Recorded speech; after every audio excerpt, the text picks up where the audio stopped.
Let's move to the mid lane, where that is where the nice clean plays come from. Who are our top 5, or just let's throw out some names. We start with the names first, the nomination process, which is happening officially right now. Obviously, Faker Knight Faker in some sort of order there. Knight and Chovy, like before coming into Faker Worlds. cannot be top 2. He cannot be top 2. How could he be top 2? No one giving the world's plays the extra credit it deserves in this award. This voting? Worlds was the narratives coming Knight into this world is Chovy. Knight and Chovy are the top 2 players in the world. Period. That is the correct narrative that we had coming into this World Championship. Okay, Knight, Chovy, Faker. I mean, even then, that's still maybe, now that you guys have yelled at me, even that might be a little high for Faker. Do we throw in LCK champion Zeka? When we think about the year, maybe not, but I mean, them winning on a different team. Zeka did have a good year. Zeka did have. I think so too, and people are going to want to throw in Caps, right? Caps as well. Yeah. I think that's very good MSI. Who else? BDD. I mean, we go down the list. Let's go down the Honestly, LPL as well. Honestly, BDD was is really playing, good. look who is he playing with, bro. Like BDD is playing with Pure Chic. He's playing with Barriel. The DRX playing with Dream Team. Perfect. Playing with the very best washed player of the death. 2020s. Like BDD, the bro. fact that KT almost made it to Worlds is effectively entirely due to BDD. Yes, What about, again, I mean, they made a lot of the narrative driven about this, but Xiaohu yet again making it to a semifinals and finding dude, a way there. Xiaohu was shit Horrible though year. for a lot of the year. Okay, all right, there. Absolutely atrocious here. And like Cream popped off. He was in the pocket, but then he just fizzled out, man. The Like, problem is his Cream- MSI was really weak. It was his first international event, but yeah. he was pretty underwhelming, I thought, at MSI. Yeah, his spring was pretty fucking good, I think. What about Yagao? But that's not enough. Fucking Yagao. What What the a fuck fall did he from do grace, this year? Yagugu, bro. Because Yagugu was based last year. He was so good last year, besides Worlds. Man. Did you see the picture of him casting the World's Finals? He was in the suit. I think it was when he lost, or they lost, or maybe he was going into Game 5 and the picks after Game 5. He just looked, there's Knight and I'm here in a suit. It was a tough look. It was definitely a tough look for Yagao. All right, let's get this order in here. We've got Knight, Chovy. This is the interesting conversation though, because I think just based off World's performance, I think you have to give this to Knight. I think for Chovy, Chovy, we had Golden Road. I think that he hit the highest level of play that I've ever seen a player hit. Like when it comes to his spring in LCK playoffs, his spring LCK playoffs was like mind blowing. Oh me. yeah, like, that was just like I've never seen a player play League of Legends that well at any other point in time in the history of the game. Like it was actually, and like even his finals, right? You think about the finals that he played versus T1, and it's like even in the games that they lose, he's like this insane final boss where it's like, oh my god, like is he just going to kill the Aurelian Soul? Yeah, the Aurelian Soul. It's like he might just win the whole fucking game by himself. Then you think about how he put away that finals in LCK, like that Corki performance where he's like flash packaging, like he is like making sure that shit ends on his watch. So for me, I think Chovy was like the most impressive player over the course of the year. To me, like it just feels like he got even better than last year.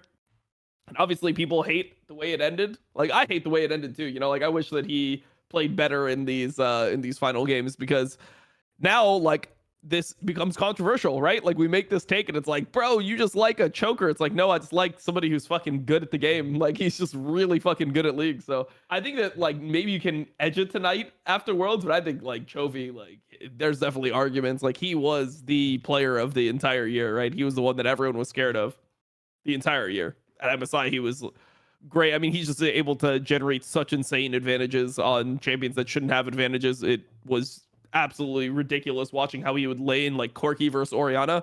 Like he was just spacing Orianna QW, like Faker's Orianna QW, and Faker's like one of the best Orianna players, if not the best Orianna player, and he was just like walking around the QW as Corki. I'm like, can you even like, how do you lane like that? But you just like you just dot. I thought that was like guaranteed damage when you play a short range champion. That's why Orianna was good versus things like Corki historically. It's because she was just able to push you out of lane. Like you weren't able to actually walk up in NCS. You'd have to pretty much spam spells. But he was just like, his movement was fucking crazy. And yeah, I mean, I think that he's somebody. Look, if Riot doesn't do this massive change, I think Gen G wins Worlds pretty easily, to be honest. Like, I think that LCK has huge advantage. I think Hanwha Life, Gen G are probably the two best teams going into Worlds if they keep the AD mid meta. Knight's Corki was very impressive in LPL playoffs. Yeah, his was pretty good. His was pretty good, but I just think as a team, the way that Hanwha Life was able to like funnel the way Hanwha Life and Gen G funneled the gold into the carries on side lane, I think that this is and their 2v1s were really solid in their iterations with the AD mids and stuff. I think that they would have just been the best team at this World. And I think that if the meta doesn't drastically change, Chovy is just like, yeah, he's the one that's inevitable. He's the one that's unbeatable at this World. So I think there's a lot of arguments for Chovy, but I could give it tonight. I'm on the Chovy train personally. I'm not gonna repeat all the things you mentioned. It's just I agree there. It's just like when you for me evaluating a year, like I'm not in the state of mind when I evaluate the whole year that Worlds is more important, even though I understand that it is because that's how everything's been shaped. Like looking at the entire just body of work, if I just look at it for the 150 games that they played and the average he set in those, it's just so insanely high. And I have sympathy for the Gen G players that had to play with a Lehens and a Pace that played the way they did, because they had like such an atrocious Worlds and everything is kind of like connected. And I think that Chovy still had like many good moments. It's so weird because I feel like nobody puts any value on how Gen G had to beat FlyQuest in the end. And I think that Keen had to play like a fucking demon. But I do think that Chovy had like important moments, important games there too, because their bot lane was really, really failing them in that series, which made it hard, which presents an opportunity to do more. And I think that both Keen did the most. I think Keen was probably the best performer of Gen G. But I do think that Canyon and Chovy really, really had insane moments too. I think a game that stands out is like a Smolder game. He had like the Yon game as well against Top Esports, where he like that fight on mid lane. Like he was just completely in the matrix.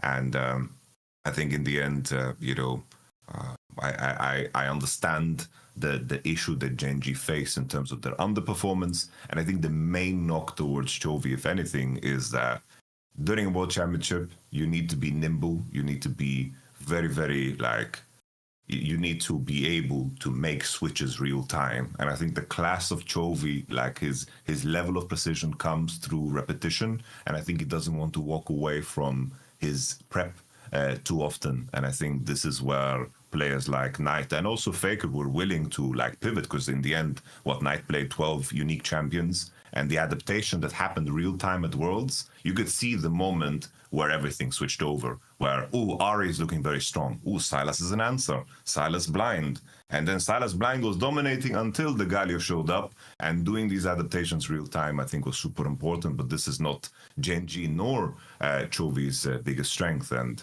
a big complaint that people have about Gen G, right, is like, Chovy is not fighting, whatever. No, this is how they played the whole year. The fact that this team is taking fights you that may they not shouldn't like be taking, it, but this is what perfect League of Legends looks like. Yeah. it's like there was that fight where Chovy was on bottom wave, and you can argue it's like, maybe he should have sacked that bot wave, move into mid because Akali has no TP, but they just misread the TP situation, tried to contest 4v5, and they lost the game. Well, they also fucked up their Nocturne ult that allowed Akali to TP in. And people look at that, it's like, Chovy is joking, doesn't want to fight, only CS, and that drives me insane. So for me, I land on Chovy. What's so crazy about that is it's like, obviously Chovy is communicating what he's doing, and he's saying, I have no TP, and the rest of his team saying, well, we'll just use Nocturne ult so Faker can't TP in, and then they don't do that right. You know what I mean?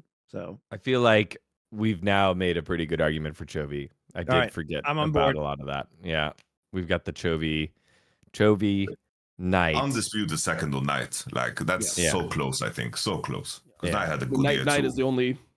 Yeah, I mean, he's the only mid laner that... I mean, BLG is the only team that made all the finals and domestic finals, so... Knight was pretty crazy, but I just think that throughout the year, Chovy was better. Chovy, Knight, Faker, Caps Faker's not BDD. third in my mind. BDD had a better year than Faker did. I think Faker had one of his, like, it's weird because his spring started so good. Like his Yeah. spring His- regular split started good, but then it was just really, his really MSI bad. in summer Play at was MSI summer, yeah. He had like one of the worst years in And individually, I think. before people start asking us about, well, how could you possibly say, dude, Faker knew Faker wasn't having a good year. Otherwise, he's not hitting his head on that wall in the studio, guys. That means Faker's having a bad year by Faker standards. You see it. The Faker was having a rough one, man. Like the breaking for Worlds, his Worlds was insane. His Worlds was absolutely insane. But I think that it's important to highlight that how many games did Faker, like T1, play this year? Like 170? Like, that's an absurd amount of games. And Faker, like if you isolate Worlds, how many games is that? Like 18 games, 15 games, something like this. And we're looking at the whole body of work, right? And Faker was definitely like that. You can make a montage of how many level 1 trades he did that just completely lost his lane. Like him trading with Tristana or Koki or Smolder. Like it's called the summer split. You can make a montage of how many times he Malphite ulted into enemy team with Tristana. You know, it was a rough year. You know, he started spring well, and that was like super hopeful.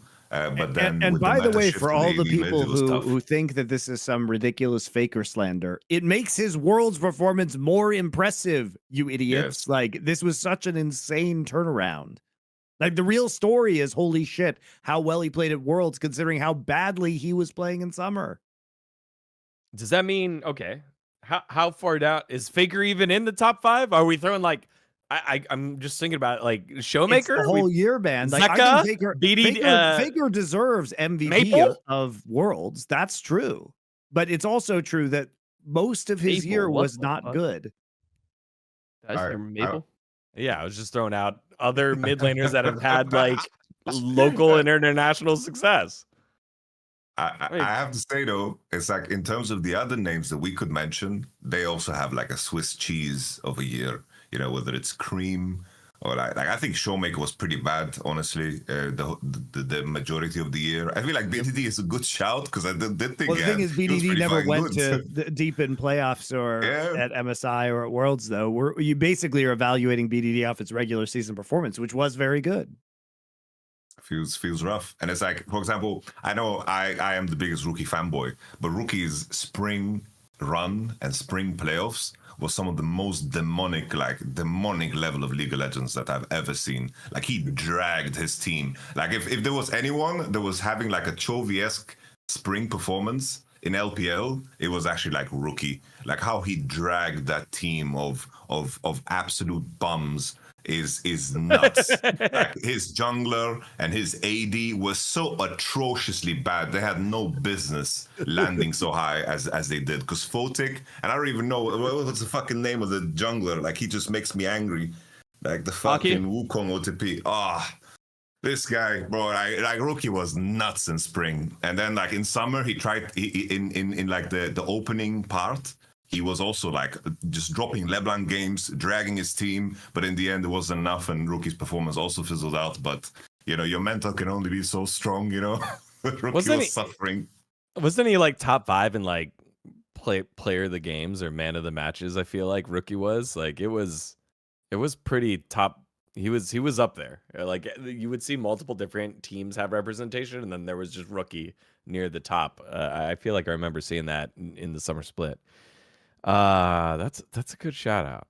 Then what is our list? Chovy Knight. Is it my like, as I mentioned, the Swiss cheese thing is because everyone has a Swiss cheese thing, and then Faker has his own Swiss cheese. My opinion is BDD, but I think it's hard to make that opinion off of a regular season performance when Faker's the MVP of Worlds. Sure. Zeka needs to be third, right? Who'd you say? Zeka. Yeah, Zeka was also egregious at some points in spring. Remember his Corky was pretty bad. Oh, yeah. His egregiousness, like I feel like sure he had these bad Corky games, but I mean he got it together for the most part, and he did have like some really he did play well if I remember correctly during that playoffs. I remember Zeka playing pretty well during the spring playoffs, so it's like like sure he had some bad games. He was good. He was good in summer. I think he was like pretty decent at Worlds. Like he was pretty good at Worlds. All things considered, not as good as Knight, but I think also they had draft issues. Also, if you think about how he went out, like that Silas game, like that was a hard Silas game into the Galio in game 4, and he actually did perform really well in a lot of the fights if you watch what he's actually doing. I think Cream is also up there for me. I think Cream had a pretty good year, all things considered. Obviously, he didn't have like the best performances in key playoff moments, but the whole team is collapsing. It's like I wouldn't put that on him, and I would say that his consistent level was pretty high. I think Caps has to be top 5. Yeah, I'm just trying to figure out how high. Like right now, maybe 4, maybe 3. Like No, not 3. I mean, so what? You go Chovy, Knight, Zeka. Like I mean, I could argue for like Faker as high. I could give him like 4th, but it's not like it's a very worlds weighted 4th. Yeah, It's yeah, like yeah, an yeah. extremely worlds weighted 4th, where it's like I'm doing the bullshit that I hate, where I'm like, yeah, we're just talking about worlds because that's the most recent thing that mattered. But like it seems like that is what the community has like decided as a whole, is that worlds is all that actually matters. Really. Right? So yeah, I have been thinking about this a lot because as I guess more of like the storyteller side of League and that side of fandom, when I think about how you guys think about League, it's way more analytical. And if you're a coach, you want to take the performances like that you're going to get 95 times out of 100. Whereas I think when I'm storytelling, it was like when it mattered most, he showed up. And I think that's where the weighting of it comes way more. But I'm understanding and agreeing with you guys more now. If I'm building a team, give me the guy that plays the best 95 times out of 100, and you're giving yourself the best opportunity to win. So I'm understanding that side more, and I understand why fans are also having trouble like seeing what I just don't understand is like why, like we all agree that Worlds has the worst format, right? Like that is like the worst formatted tournament that is played the entire year. So like the worst formatted tournament that's played over the longest period of time with the least amount of practice is like weighted the most. And like, the most surprising and random patch. Yeah, in a surprising and random patch. It's just like, as somebody who cares about League of Legends, like that is not what I am. Like I'm not judging. I feel like Worlds is its own thing. You know, like Worlds is like its own tournament where you are tested on a way different skill set than what you're tested on the rest of the year. Only times that most of the teams that are there play best of ones. Yep. I feel like we're talking, I'm going to use soccer again, but not the World Cup this time. We're talking about, you know, in soccer, you win the Premier League, you win that season based off of the regular season. There's no playoffs. There are no playoffs. It's just, hey, how were your consistency at the end of 38 games? Did you get the most points? Okay, you're the champion. And then Worlds is like the Champions League, where you show up and you got to win. You show up, you got to win, or you're knocked out of the tournament. That's how the Champions League generally works. I mean, you have to, like, there are like these grueling playoff, like, dude, LCK has more best of 5s in it than all of Worlds. Like, what LCK summer split has what, 8, right? Or don't we have 8? We have 8 best of 5s in LCK. You have 7 in all of Worlds. Like, these formats that people play, when you look at MSI, there's what, like 15 best of 5s or something like ridiculous at this tournament. Worlds is the tournament that it's not only that you have these best of 5s that are that there's much fewer best of 5s, single elimination, whatever. On top of all this, the craziest part is that they're split up and you're not practicing in between. Every other tournament, you're like, you know, you're scrimming, have your best of 5, maybe one day off, scrim again, and you're just like grinding permanently. So it's so weird for me to like take Worlds and then just have to, like, I don't know, like why do we have to like write off Chovy's year and Knight's year based off this tournament? Like, this is literally the worst tournament the entire year, outside of EWC, which is like completely awful. It's like best of 3 semifinals and bullshit like this, right? But it was not great.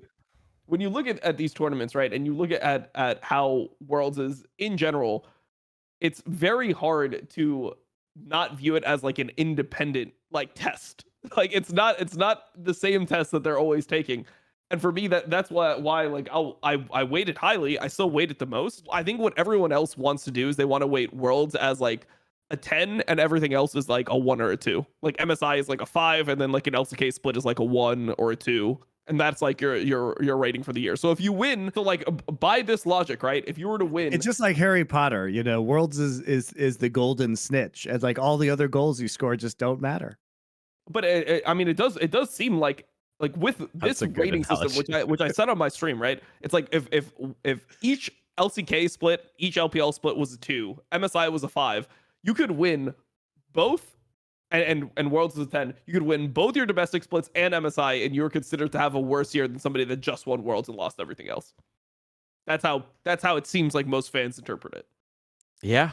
I mean, I would agree that is how most fans interpret it, especially if we look at even just, chat brought it up, the LPL, right? Like, hey, they haven't won Worlds in a while. It's dying. It's not going to grow anymore. No one wants to play. I mean, it's impossible to get people to watch the LPL in general, and it's crazy to me is like you look at this and even if you were to be like, okay, well, LPL is the second best region, you see like this final and it's like, damn, like they're but it's like, nope, but they never win. Like that's like now how people have viewed it, right? Because they've lost now 3 Worlds in a row. It's like, oh, they never win. But it didn't feel the same because of Korea's dominance early in league. When LPL started winning in 2018, it didn't feel as doomed, I feel like, in most fans' mind as it does right now for the LPL. It's like people thought that LCK would get it back together. Got it. And I mean, I think that if LPL keeps teams together, I think that LPL is definitely going to be competing and winning Worlds in the future. I don't think this is the last the last LPL victory at Worlds. They were very close right? this year. Very close. All right, I sidetracked us a little bit with format stuff. We got to get this mid lane list together. Chovy Knight, blank, Faker, blank. Chovy Knight, I think Zeka probably deserves that. Yeah. In my mind, I would probably slot in Faker and Caps. That's how I would slot I like it in. that. I mean, Caps was, you could only prove, so much if you're in Europe, and it comes down to Caps' international performances, and Caps has had very good international performances. Like, he holds his own. And also a small tidbit as well, like G2 winter and spring, in my opinion, especially in spring, I don't think they were playing good. Like Hansam was underperforming, Mickey was playing pretty bad. Like Caps had to drag them over the line in a lot of those games. Like it was like if I make the analogy again, it's like if like Chovy had probably the highest peak of any player of all time in spring, like in terms of what he did in those Aussie games, but Caps needed to do some fucking dragging himself.